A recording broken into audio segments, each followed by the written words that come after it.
3.5 million Americans drive a truck for a living. That's bigger than the population of Los Angeles.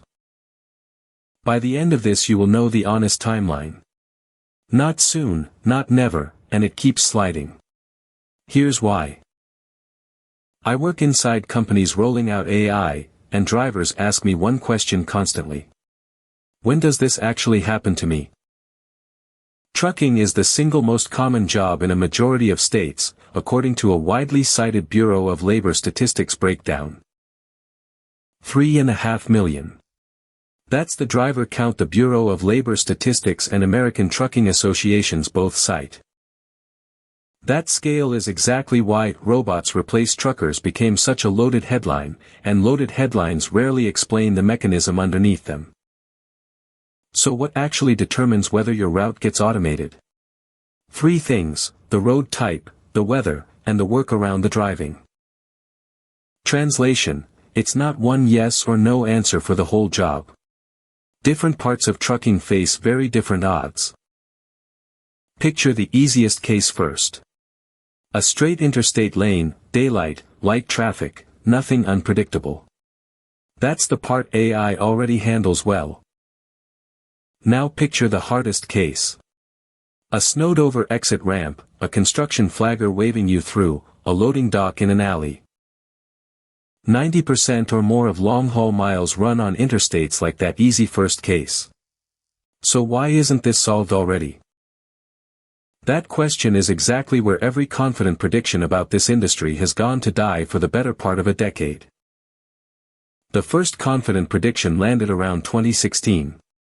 Fully driverless trucks, just a few years away, executives kept saying it. A decade later, the phrase "a few years away" is still the phrase. The timeline has moved every single year since. Today, fully driverless trucks run real freight, but only on specific stretches like Interstate 10 through the Southwest. Not nationwide. Not door to door. Narrow, mapped corridors, often still with a safety driver riding along, just in case. Translation: the technology that exists today is a highway product, not a trucking job replacement. Those are very different claims. Picture a truck rolling past you at 70 miles an hour with nobody in the driver's seat. That's real, on that one stretch of road. That image is genuinely striking, no question. It's also the exception, not the everyday reality of the other 3.5 million jobs out there. 0. That's how many major carriers run coast to coast with nobody behind the wheel anywhere on the route today. So why does the easy 90% get all the headlines while the rest stays untouched? Here's the map of what's actually hard. Snow and heavy rain change how a fully loaded truck brakes and steers. Sensors that read clearly in sunshine get confused fast in a whiteout. A construction flagger waving traffic through by hand is a judgment call, not a fixed rule. That single scenario alone stalls a lot of pilots. Then there's the work that isn't driving at all. Securing a load, chaining tires, backing into a tight dock by hand.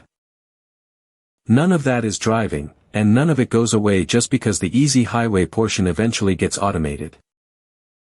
Translation: the job is bigger than the drive. Automate the cruise control part and you've still only solved one slice of the work. Line it up side by side and the picture gets a lot clearer than any single headline ever lets on.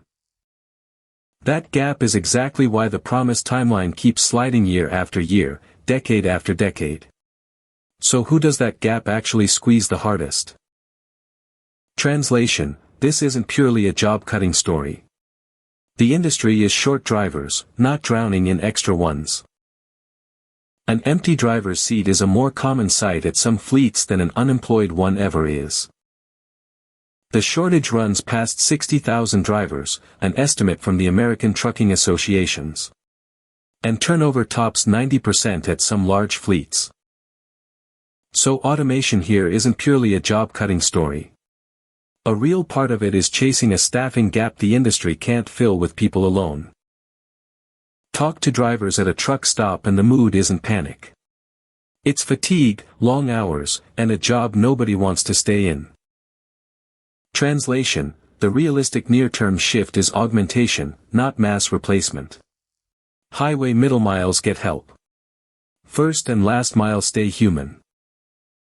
That's the honest shape of this whole story. So what should a driver, or anyone in a "will a robot take this job," actually do next? Start by looking at where the real exposure sits, the long, steady, highway-only routes with no local complexity at all. The exposed slice is real, and pretending otherwise would be its own kind of dishonesty toward the people living it. Here's what actually protects your paycheck: move toward local and last-mile routes, build dock and customer skills, and track real deployments, not press releases. That last one matters most of all. A pilot running on one highway corridor is not the same claim as your route disappearing next year. So here's the honest timeline. Highway middle miles on mapped corridors, within reach, already happening in narrow slices today. The whole job, nationwide, anytime soon, nowhere close. Translation: the threat is real and slower than the headlines, and more uneven than the doom videos want you to believe. The drivers already shifting toward complex, local, relationship-heavy work are quietly pulling ahead of the ones just waiting to be told what happens next.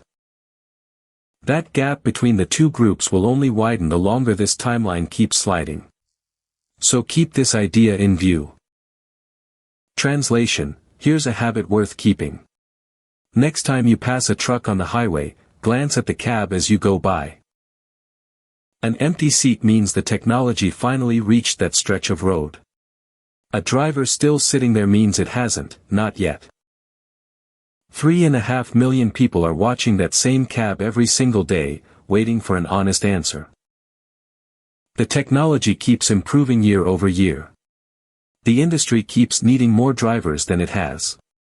Both things are true at once. So will AI replace truck drivers?